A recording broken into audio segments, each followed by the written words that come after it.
Live from New Delhi, you're watching GD India Live, India's voice to the world. I'm Amritpal Singh. Coming up in the next 30 minutes, India's Prime Minister arrives home after concluding a historic two-day visit to Kuwait. Prime Minister conferred the highest national award of Kuwait, several bilateral agreements signed.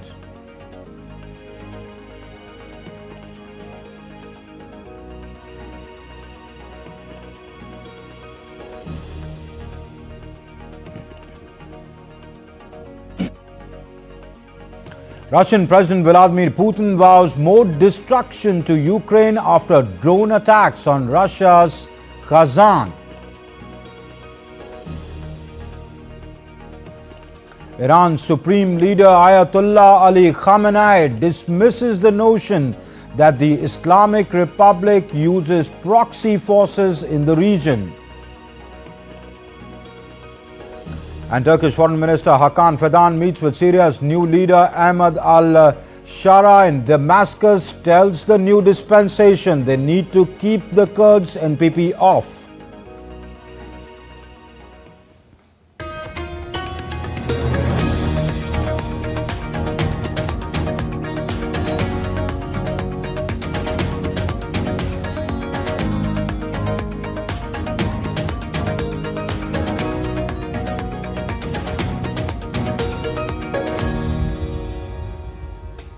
India's Prime Minister Narendra Modi arrived in New Delhi on Sunday night after concluding a historic and successful two-day visit to Kuwait. Prime Minister Modi visited the Gulf nation at the invitation of Kuwaiti Amir Sheikh Mashal Al Ahmad Al Jaber Al Sabah. During his stay, Prime Minister held discussions with Kuwaiti leadership and engaged with the vibrant Indian diaspora. This was Prime Minister Modi's first visit to Kuwait. Prime Minister Modi was awarded Kuwait's highest honor, the Order of Mubarak Al-Kabir. Prime Minister Modi also attended the opening ceremony of the 26th Arabian Gulf Cup in Kuwait as the guest of honor.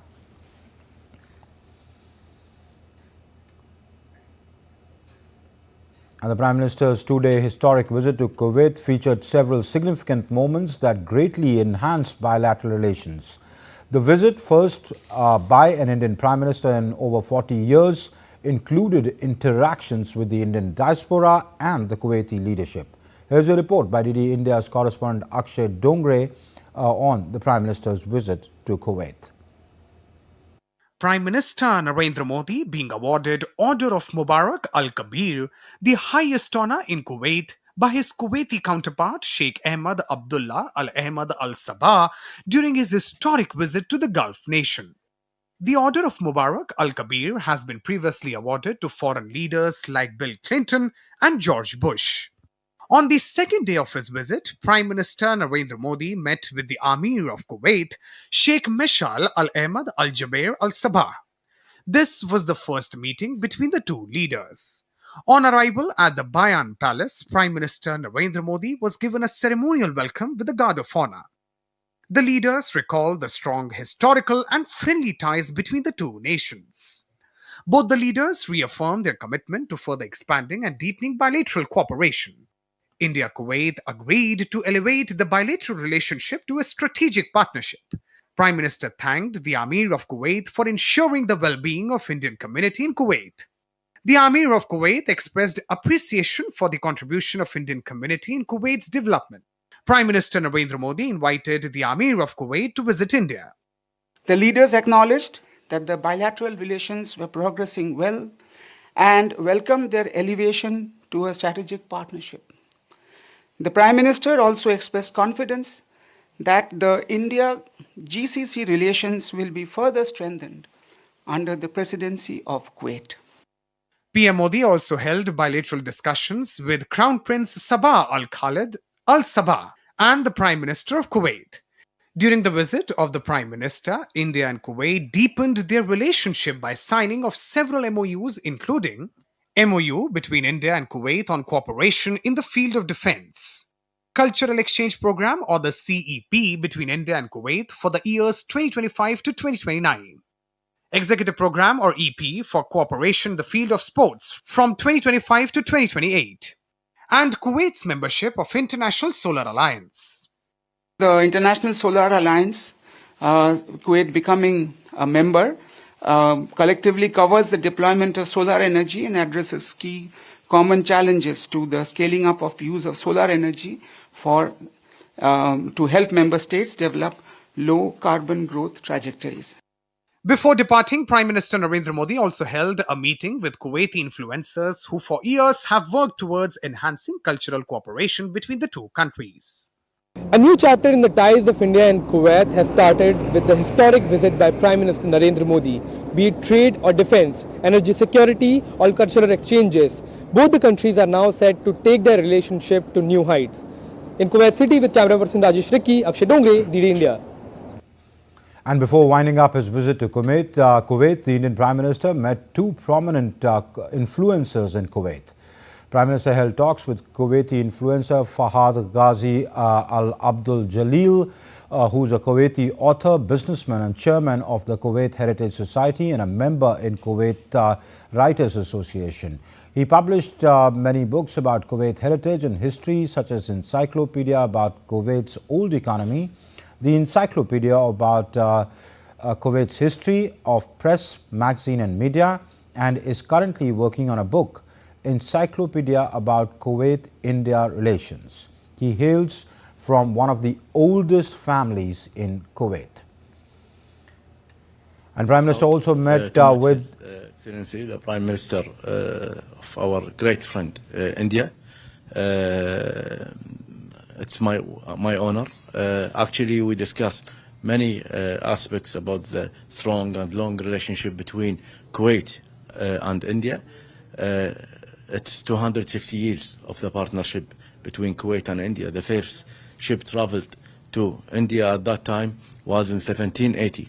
So it's a very, very, very long period of partnership between the two countries. Yeah, and he's down to earth. You know, he's like very, very, well educated. You know, very sophisticated. You know, and he's aware about the strong relationship between Kuwait and India, especially with the Surat. You know, the Gujarat kingdom. Yeah, kingdom of Gujarat. Yeah. The Indian Prime Minister also met with Sheikha Ali Jaber Ali Al Salim Al Mubarak Al Sabah. She is a yogi and founder of Atma, that's a yoga and wellness studio in Kuwait. She started her yogic journey in 2001. Atma is Kuwait's first licensed yoga studio. And shifting focus now, tensions continue to escalate as Russian President Vladimir Putin has vowed retaliation against Ukraine following a drone attack in Kazan. Meanwhile, Ukraine pushes forward with NATO aspirations and the European leaders warn of a broader threat from Russia. Here's the latest. 2 days after the drone strikes on a high-rise apartment block in Kazan, Russian President Vladimir Putin has vowed to bring more destruction to Ukraine in retaliation. He warned whoever tries to destroy Russia will face many times more destruction themselves. Whoever and however much they try to destroy in Russia, they will face many times more destruction themselves and will regret what they are trying to do in our country.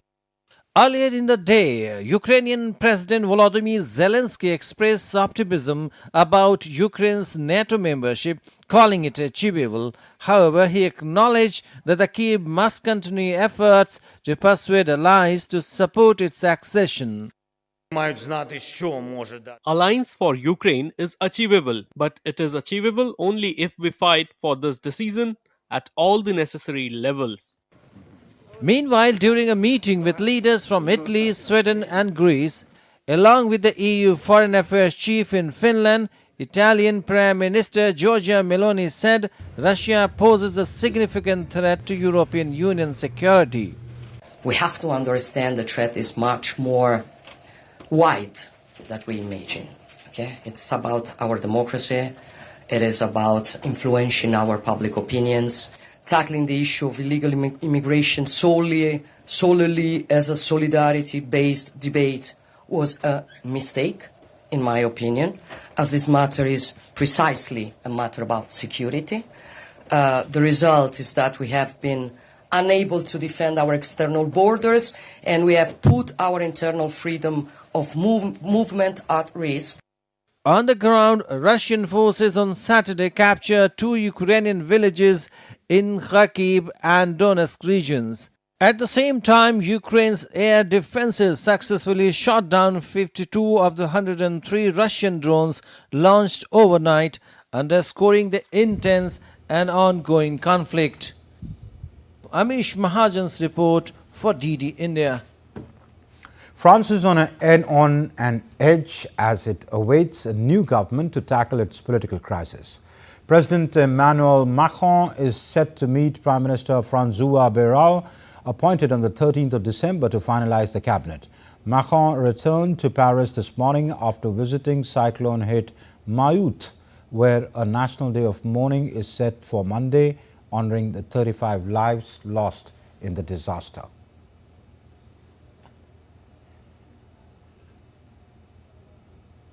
Iran's supreme leader, Ayatollah Ali Khamenei, has denied that militant groups operating in the region functioned as Tehran's proxies, warning that if his country chose to take action, it would not need them anyway. On the other hand, Israeli Defense Minister has said that Hezbollah can no longer protect Iran as Israel took action against it. In political developments, Turkey's Foreign Minister Hakan Fidan met with Syria's de facto leader Ahmad al-Shara in Damascus. Fazel Ahmad reports. Iran's supreme leader Ayatollah Ali Khamenei denied that militant groups around the region function as Tehran's proxies, warning that if his country chose to take action, it would not need them anyway. The Islamic Republic does not have a representative force. Yemen fights because it has faith. Hezbollah fights because the power of faith brings it to the field. Hamas and Jihad fight because their belief forces them to do so. They do not represent us. If we want to act one day, we don't need a proxy force. On the other hand, Israeli Defense Minister Israel Katz, who visited troops in southern Lebanon, said that Hezbollah can no longer protect Iran as Israel had acted to eliminate this threat. The Israeli Defense Minister visited troops in southern Lebanon to conduct a situation assessment and oversee security arrangements in preparation for the next stages of implementing the ceasefire agreement with Hezbollah. Hezbollah can no longer protect Iran. It cannot threaten Israel. We have acted to eliminate this threat, and we will continue to do so in the future. Meanwhile, Israeli forces continue to operate along the Syria-Israel ceasefire line in Golan Heights on Sunday after the UN Security Council extended a long-running peacekeeping mission between the two countries.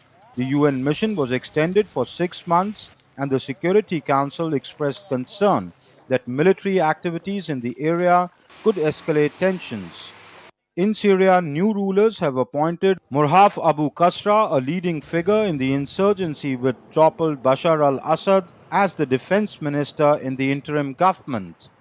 Turkey's foreign minister Hakan Fidan met with Syria's de facto leader Ahmad al-Shara, also known as Abu Muhammad al-Jolani, in Damascus. Photographs and footage shared by Turkey's foreign ministry showed Fidan and Shara hug and shake hands. Fazel Ahmed's report for DD India. Elon Musk, the world's richest person, emerged as a significant influencer wielding considerable power alongside US President-elect Donald Trump. Trump, as co-head of a project to cut government costs, Musk helped lead opposition online to a government funding bill that would have included the Chinese investment restrictions. Here's a report.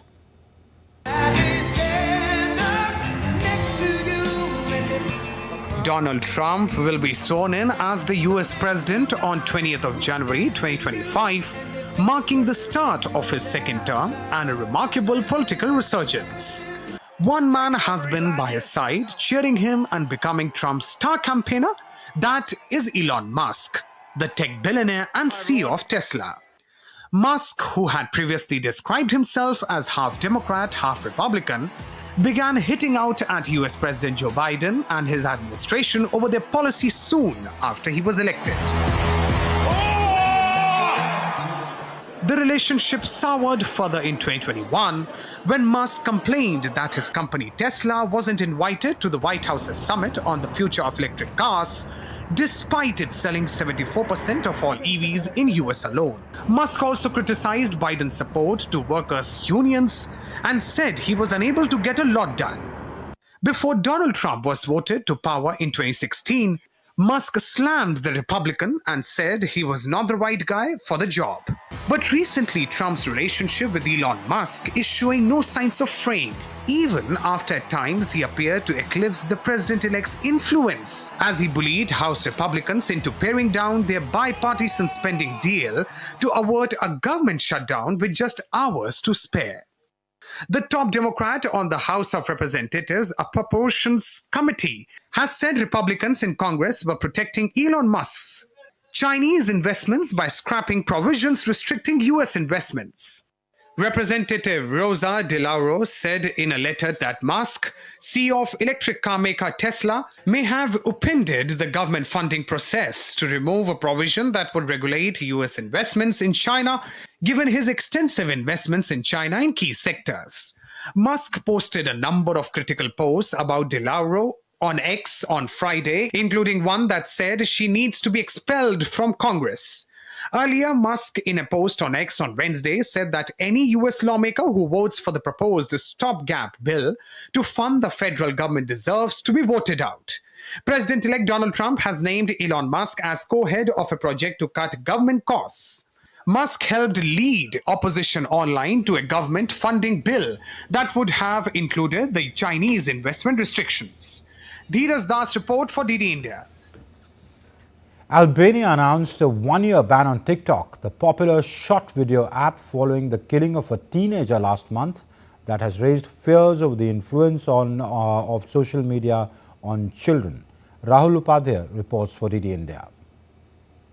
Albania's Prime Minister has announced the government intends to block access to TikTok for 1 year after the killing of schoolboy last month raised fears about the influence of social media on children. Albanian Prime Minister Edi Rama declared his government would shut down social network TikTok for at least a year from 2025. Proposed ban would start in January. Meanwhile, TikTok said it is seeking urgent clarifications from the Albanian government about the proposed ban. As per media report, the social media platform had found no evidence that the person who allegedly stabbed the 14-year-old boy or the victim himself had TikTok accounts. Countries like India have already implemented a nationwide ban on TikTok. It is also blocked in Iran, Nepal, Afghanistan, and Somalia. TikTok is also fighting against a law passed by the US Congress, which would ban the app from 19th of January unless it is sold by ByteDance, its Chinese parent company. The US government is taking action against the app because of what it says are its links to the Chinese state. Rahul Upadhyay's report for DD India. Well, let's now take a look at what else made news around the world. 4 people were killed in southwest Turkey on Sunday after an ambulance helicopter crashed into the ground. The health ministry said that the helicopter collided with the hospital building. The cause of the crash remains under investigation, though the provincial governor blamed the accident on thick fog. At least 13 people died and several others injured during a food distribution event in Nigeria's capital Abuja and another city, Okija. In both incidents, the victims include mostly women and children who were trampled upon while receiving gifts being distributed by the church. Participators with winning prizes celebrated with cheers and hugs in Spain's traditional Christmas lottery draw at Madrid's Royal Theatre on Sunday. The children of San Ildefonso school called out the winning numbers along with the prize money. The top prize of the lottery reached $2.83 billion this year, also famously known as El Gordo. The draw takes place annually on December 22nd since the year 1812. Ahead of the Christmas day, Santas dressed in their red outfits participated in the annual Christmas regatta in Venice's canals on Sunday. As part of Venice Lights Up Christmas program, the event featured Christmas-themed decorated traditional Venetian boats.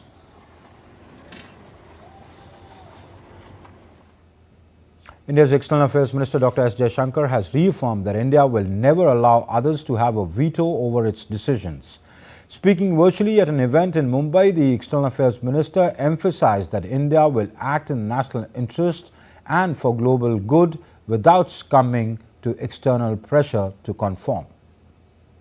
It is the deep inherent unity of our existence that has allowed diversity to flower in our land.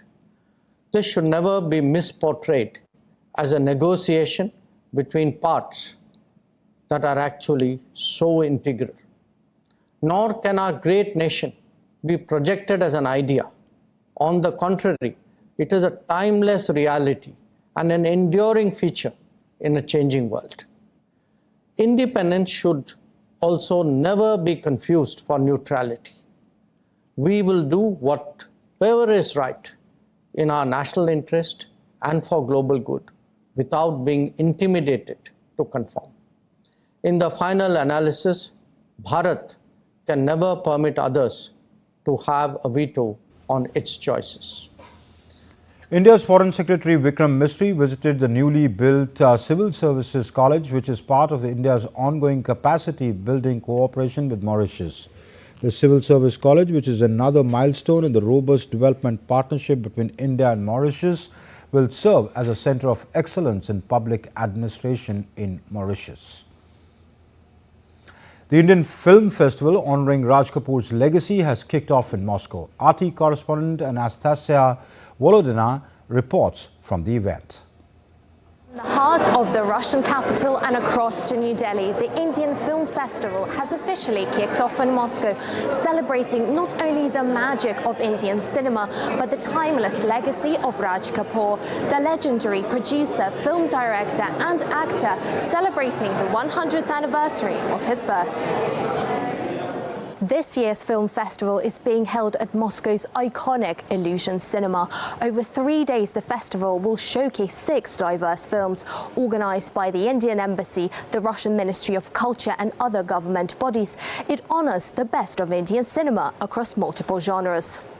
The event is a spectacle of the diverse array of national award winners, regional gems and cutting-edge independent films, all underscoring the universal power of storytelling to break through geographical, cultural and linguistic divides. The festival will also feature renowned film personalities and performers and include panel discussion on the cooperation between Russia and India in film production, where producers, studio heads and film distributors from the two nations will take part. Most of the actors in India, those who are trained actors or even untrained actors in drama school, we all have been inspired by Chekhov, Gorky, Tolstoy. So I'm very glad to be here in Moscow for the first time. As far as Russian cinema is concerned, it has made everything. The theories of filmmaking came from Russia, be it Pudovkin, Eisenstein, Tarkovsky, one of my favorite filmmakers. They all came from here. The Indian Film Festival kicked off with a vibrant opening ceremony celebrating the day 100 years ago legendary actor and director Raj Kapoor was born. The event featured the unveiling of a book honoring him titled The Master at Work, as well as screening of one of his acclaimed films and a mesmerizing performance by the Moscow Conservatory Chamber Choir, all paying tribute to the enduring legacy of Kapoor's cinematic genius. Raj Kapoor's films, with their emotional depth and unforgettable music, have resonated not only with audiences in India, but transcended cultural boundaries, as his distinguished roles and direction have left an indelible mark on the world. Indian movies have always been very popular in earlier Soviet Union, now Russia, and all Indian blockbusters, most of Indian movies are released here with Russian subtitles on a regular basis. A number of cinema halls show Indian movie very regularly. We promote that. The Indian Film Festival salutes both the magic of Indian cinema and the enduring legacy of Raj Kapoor, proving the universal power of storytelling. Anastasia Volodina, RT from Moscow. And in sports updates, the Fit India Sunday on Cycle campaign was successfully organized in New Delhi, which aimed at promoting fitness and environmental sustainability. India's Sports Minister Dr. Mansukh Mandavia participated in the initiative along with personnel from the Central Reserve Police Force and the ITBP, or the Indo-Tibetan Border Police. The campaign's objective is to inspire individuals to adopt cycling as a means to improve their fitness while contributing to a greener environment. Sports Minister Mandavia also appealed to citizens to make cycling a regular part of their lifestyle, emphasizing its benefits for both personal health and environmental conservation. And the Indian women decimated West Indies by a mammoth 211 runs in the first one-day match in Vadodara on Sunday. Batting first, India posted an imposing 314 for the loss of 9 wickets in the allotted 50 overs. Smriti Mandhana was the architect of the innings. She struck a superb 91 and put up a 110-run partnership with Pratika Raval for the opening wicket. Harleen Deol provided some substance through the middle, while Harmanpreet Kaur and Richa Ghosh led India's assault towards the back end. In reply to the West Indies innings never took off, their top 4 batters departed for single figures, with both the openers getting ducks. Renuka Singh was the wrecker-in-chief. She claimed her maiden 5-wicket haul. West Indies were eventually bundled out for just 103 runs. And the India cricket team clinched the inaugural Under-19 Women's 2020 Asia Cup after defeating Bangladesh by 41 runs in Kuala Lumpur on Sunday. Batting first, India relied on an opener Gongadi Trisha's 52-run knock to post a total of 117 runs in the stipulated 20 overs. In reply, Bangladesh could only manage 76 runs. Ayushi Shukla and Sonam Yadav wreaked havoc with the ball, taking 3 and 2 wickets respectively. Trisha clinched the Player of the Match award in the Summit Clash.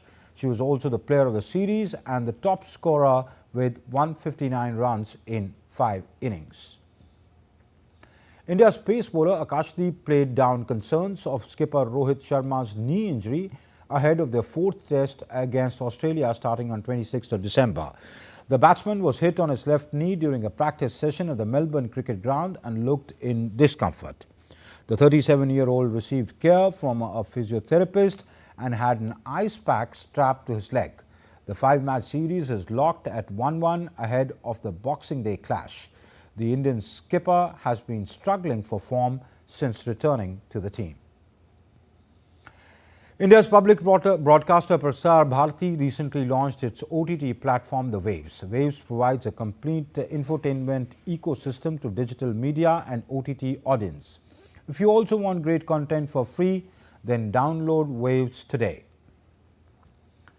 And that's it in this edition of DD India Live, but do let us know your thoughts on the news of the day. For those on the go, you can get all the latest news and updates from India and across the world on DD India's mobile app.